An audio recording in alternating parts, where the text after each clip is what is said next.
Olá, muito boa noite. Está começando o Equilibre-se, que nessa semana traz como tema saúde do coração. Isso porque nessa semana, mais especificamente na quarta-feira, nós celebramos o Dia Mundial do Coração. E para saber um pouquinho mais sobre esse assunto, desmistificar e explicar um pouquinho como que a gente pode prevenir e melhorar a nossa qualidade de vida, é com muita alegria que eu recebo hoje aqui nos estúdios da TV Bom Dia o médico cardiologista Célio Fal. Seja muito bem-vindo, doutor. Boa noite. Boa noite, Isabel. Boa noite a todos os ouvintes do jornal. Agradecer o convite, essa oportunidade ímpar de a gente comentar algumas coisas com os ouvintes sobre essa questão das doenças cardiovasculares. Doutor, quando a gente fala em qualidade de vida, vários aspectos são levados em conta. No que se refere especificamente à saúde do coração, ao bem-estar, o que é básico e não pode ser desconsiderado em todo esse cuidado?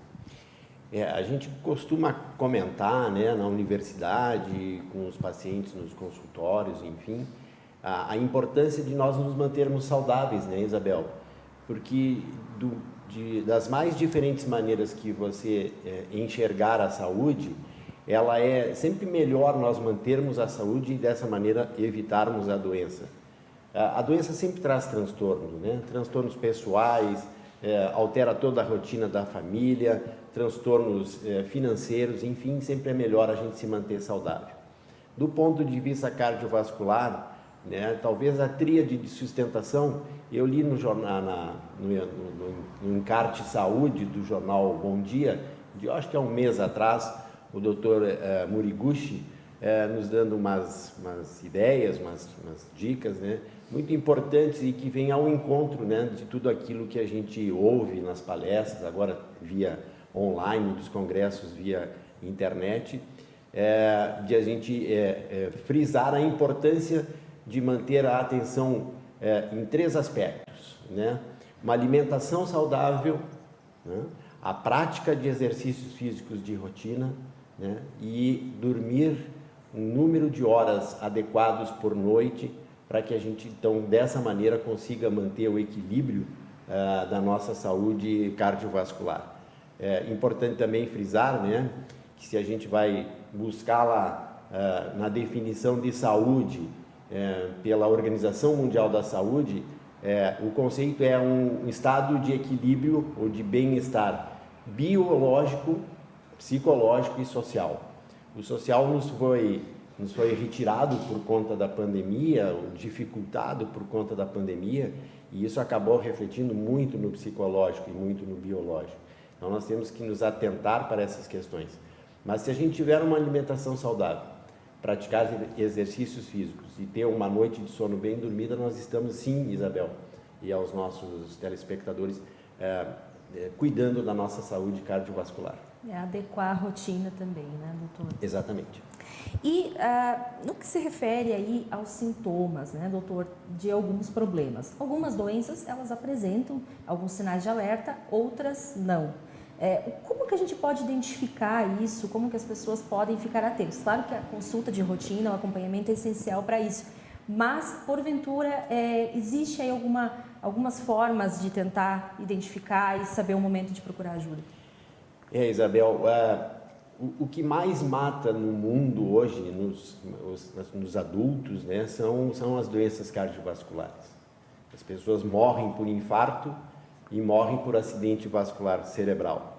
E na maioria nessas duas doenças, na maioria dos casos, acima de 50% das vezes, está escondidinho ali, traiçoeiramente, uma doença cardíaca muito prevalente, muito frequente, que é a hipertensão arterial. E muitas das vezes, Isabel, ela não apresenta sintoma. Então, assim como nós temos o hábito de cortar o cabelo periodicamente, revisar o nosso carro periodicamente, revisar calibragem de pneus dos nossos carros, água, óleo, nós temos sim, mesmo sem ter sintomas, se a gente tem um histórico familiar de doença do tipo hipertensão, nós temos que agregar aos nossos hábitos de vida a verificação da pressão arterial. Essa é uma primeira dica que a gente pode passar para os nossos telespectadores. As outras doenças cardíacas, quer seja a doença das coronárias, as doenças do músculo cardíaco propriamente dito, na maioria das vezes elas dão sintomas. Sintomas de alerta que a gente pode passar para os ouvintes é a dor no peito, né? Quando você vai caminhar, você vai praticar um exercício físico, quando que naquelas atividades de rotina, naquelas atividades de rotina, você notar uma diferença de como era antes e como está agora, no sentido de aparecimento de dor no peito ou falta de ar, são alertas, né? São alertas para a possibilidade de que tenha ali por trás escondido uma doença cardíaca. Então fica a dica, né? Dor no peito, falta de ar, é bom dar uma verificada se não está tendo alguma alteração cardiológica. E esse alerta vale para diferentes faixas etárias, né, doutor? Claro que na idade mais avançada também podem ter mais alguns riscos, mas os jovens também, dependendo do ritmo de vida, daquilo que a gente iniciou hoje aqui o programa, como leva a vida, pode também gerar impactos, né? Existem doenças cardíacas que são mais prevalentes ou mais frequentes ou mais comuns nos idosos, principalmente as arritmias cardíacas, entre elas uma arritmia que está sendo muito frequente, que chama fibrilação atrial. Segundo o nosso grande guru da cardiologia mundial, que é o Dr. Brown, nós estamos passando por uma pandemia de fibrilação atrial. As outras doenças, elas não estão encontrando muita idade, não. Elas estão aparecendo em jovens, né? A gente tem notado isso e tem conversado entre nós, os colegas da cardiologia, cada vez mais o aparecimento precoce de doenças cardíacas na população adulta. Hoje falar em infarto agudo de miocárdio, que até há 30 anos atrás se falava tão somente depois dos 50, 60 anos, hoje nós falamos em 35, 30. Então esse sinal de alerta serve para todas as faixas etárias acima dos 30 anos, né? Toda a população acima dos 30 anos. Com certeza. Doutor, no início da nossa conversa o senhor já havia pontuado que além dos cuidados do cotidiano, né, a questão de exercícios físicos, dormir bem, também essa questão do bem-estar psicológico, né, do equilíbrio, bem-estar mental. A gente sabe que a maioria das pessoas vive uma rotina agitada, o contexto da pandemia também veio para tumultuar, digamos assim, mais a questão da saúde mental, mas como que isso também pode impactar alguns transtornos, como a ansiedade, que é bastante comum também, pode impactar a saúde cardiovascular? Isabel, sabidamente, né, a questão emocional está diretamente envolvida com as doenças cardíacas, né? Eu costumo comentar que tudo é importante, né? A gente cuidar da pressão arterial é importante, sim, né? Cuidar dos níveis de colesterol, dos níveis de glicose, triglicerídeos, né? Tudo isso é muito importante. Mas talvez, né, o bem-estar emocional ele está sim presente e talvez um pouquinho na frente dos outros itens, dos chamados fatores de risco. Todos são importantes, volto a frisar, mas o bem-estar emocional ele é importante. Agora com a pandemia, como a gente comentou no início da nossa conversa, ela nos trouxe várias alterações, né? Ela promoveu eu não gosto de usar a palavra isolamento, né? Ela promoveu um afastamento social, nos tirou daquele convívio, nós os gaúchos ainda mais, né? Porque nós somos de uma cultura de se encontrar e se abraçar, né? De dar a mão, né? Ela trouxe consigo essa pandemia, trouxe consigo alterações sociais, culturais, de convívio, enfim, que impactaram muito na questão emocional. Na questão da ansiedade, da depressão, do pânico, enfim, trazendo transtornos, né? Aumentando a incidência de arritmias, daí a pessoa já não dorme direito, e aí aquela tríade de sustentação da saúde cardíaca, que é alimentação, exercício e sono de boa qualidade, já se perde. Então veja que ela vai começando a minar a nossa saúde, né, por outros mecanismos que vão se refletir obrigatoriamente lá na questão cardíaca. Sem dúvida. Doutor, outro ponto é a questão genética, os fatores hereditários aí que podem influenciar no surgimento de alguns problemas. Mas eu acho que é uma dúvida frequente das pessoas. Eu tenho um familiar, um avô, uma avó, um pai, uma mãe, que tem um problema como insuficiência cardíaca, por exemplo. Eu também posso ter, quer dizer, como isso funciona, o que deve ser observado nessa questão dos fatores hereditários? A quase totalidade das doenças cardíacas tem um fator de transmissão hereditária, né? De pai para filho, né? Tanto é que a orientação que a gente passa para a população de quando que deve iniciar o seu aparecimento no consultório do cardiologista, né? Quando deve começar a sua relação com o cardiologista, se tem histórico familiar, mais precocemente. Então, a gente tem recomendado que os homens com história familiar de doença cardíaca acima dos 35 anos e as mulheres acima dos 40 anos, né, procurem já fazer, mesmo sem sintomas, fazer um acompanhamento cardiológico. Então, sim, Isabel, a hereditariedade é um fator que impacta muito fortemente nas doenças cardíacas, em quase todas elas. A gente sabe que família de hipertensos, né, os descendentes têm um percentual maior de chance de se tornarem hipertensos. A doença das coronárias também isso serve, e as doenças do músculo cardíaco também isso serve. Vale ficar atento. Tem que ficar de olho. E essa atenção ela tem que ser permanente, né? Claro que existem datas como essa do Dia Mundial do Coração, mas a atenção ela deve ser contínua, independente da faixa, como a gente já comentou. E o próprio período da pandemia, ele acendeu aí algumas luzinhas de alerta, digamos assim, quanto à questão dos grupos de risco, né, dos pacientes que estão inclusos aí no grupo de risco, mas também quanto às pessoas que apresentaram sequelas depois de terem se contaminado pelo coronavírus. E essas sequelas também envolvem as doenças cardíacas. Como é que o senhor observa esse cenário e as suas principais preocupações, tendo em vista que a gente ainda está na pandemia, né, e ainda podem surgir impactos a longo, médio prazo? Fazendo só, agregando mais uma pequena conversa em relação à questão da pandemia e a alteração da vida psicológica da população, da comunidade, além desse afastamento, da ansiedade, do pânico, do medo, da incerteza, né?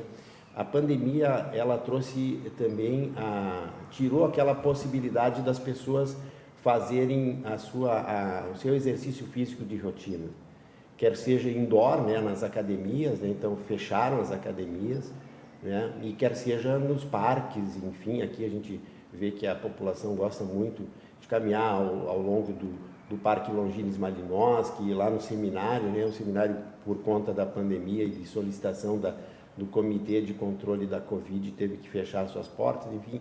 Então, dificultou a prática de exercícios físicos, porque nem todo mundo tem alguma possibilidade de fazer isso em casa. Estou falando isso de esteiras e bicicletas ergométricas. Mas a Covid em si, né, nós tivemos a gente teve muito aprendizado com a Covid. A gente viu bastante, continua vendo muita coisa com a Covid. Muitas dessas coisas que a gente visualizou e presenciou, não se consegue entender muito diretamente o que está acontecendo. Está em aberto aí, então é importante sim que a gente comente isso aí, porque a Covid é uma doença produzida por um vírus, toda a comunidade e os nossos ouvintes sabem disso, mas para o organismo, ela funciona como uma doença inflamatória, né? O grande potencial nocivo do vírus da Covid é que ele promove uma reação inflamatória muito intensa, e isso pega em vários locais. E no coração não poderia deixar de ser também, que ele é afetado, então, por essa questão inflamatória. Isso pode acontecer nos vasos sanguíneos, né, lá no coração, especificamente nas coronárias, né? Então, aumentar a chance de o paciente ter infarto, né? Infarto muitas das vezes sem ter obstrução das coronárias por gordura, né? Sem ter placas de gordura, só por uma reação, um mecanismo inflamatório. E essa inflamação pode acontecer também no músculo cardíaco, dando as chamadas miocardites virais, né, produzidas pelo vírus da Covid. A gente viu, durante esse 1 ano e meio aí da nossa pandemia aqui no Brasil, aqui em Erechim a gente viu muitos casos, né, de complicações cardiovasculares, né, sérias, né? Muitas vezes a causa da morte dos pacientes com Covid foi por problemas cardíacos. E a gente tem que obrigatoriamente estar alerta a isso tudo, tentar entender cada vez mais esses mecanismos, né? A ciência está buscando incessantemente, né, entender melhor esses mecanismos e achar drogas, medicamentos que possam mitigar essa reação aí, ou diminuir o impacto, né, que isso pode trazer para o coração, com o uso de drogas modernas que chamam anticorpos monoclonais. É importante que a comunidade saiba disso, que isso sim pode acontecer, e que mesmo aquelas pessoas que, às vezes a gente ouve dos pacientes, eu passei uma Covid bem levezinha, continue alerta, visite o seu médico, vá no cardiologista, porque as manifestações elas podem se dar mais aí ao longo do tempo. Então, até 6 meses, 1 ano depois, pode aparecer complicações, né, em decorrência de um quadro de Covid das mais diferentes intensidades. Então, sempre é bom estar presente na nossa mente que pode sim a gente apresentar alguma alteração por conta da Covid. Todo cuidado é necessário, né? Sempre, sempre. Estamos chegando já ao fim do nosso programa, doutor. Eu gostaria de encerrar com mais um alerta seu, geral, enquanto a isso que a gente já comentou, sobre alternativas de manter o cuidado da nossa saúde como um todo, especialmente do coração, que é a sua área, mas, enfim, preservando a vida e prevenindo diferentes problemas. As doenças cardiovasculares são o nosso grande problema, né? Nenhuma doença é boa, né? Eu costumo falar isso, não existe doença boa, né? Mesmo que nas músicas falem, né, doente de amor, né, aquela música que todo mundo conhece, mas nenhuma doença é boa, né? As doenças cardíacas são muito perigosas, elas matam mesmo, e a principal causa de morte hoje no mundo são as doenças cardíacas. Então o alerta, né, a dica, a lembrança que a gente, novamente agradecendo a oportunidade, deixar a nossa mensagem de que cuidem da sua doença, da sua saúde cardíaca, dessa maneira evitando a doença. Então, reforçando, né? Prática de exercícios físicos regulares, né? Uma boa alimentação, equilibrada alimentação, né? Com controle das gorduras de origem animal, controle dos níveis de colesterol, triglicerídeo, glicose, né? Cuidar da saúde mental, ter com a cabeça bem organizada, o melhor possível, né, dentro desse momento diferente que a gente está passando, né? E tem que dormir legal, né? A gente, hoje com a tecnologia, né, Isabel, ela entrou na nossa casa, ela entrou pela biblioteca, pela sala de estudos, ela foi para a cozinha. Quem que imaginava ter televisão na cozinha há 30 anos atrás? Era difícil isso acontecer. Hoje, quase todas as casas têm televisão na cozinha. Eu costumo dizer, daqui a pouco nós vamos ter televisão no banheiro também, né? E isso vai para os quartos e a gente vai para a cama com celular, com laptop.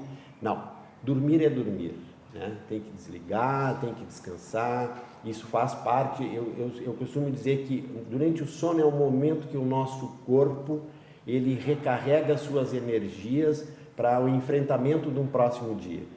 Isso já é conhecido há muito tempo, né? A gente tem equipamentos que nos trazem essa informação.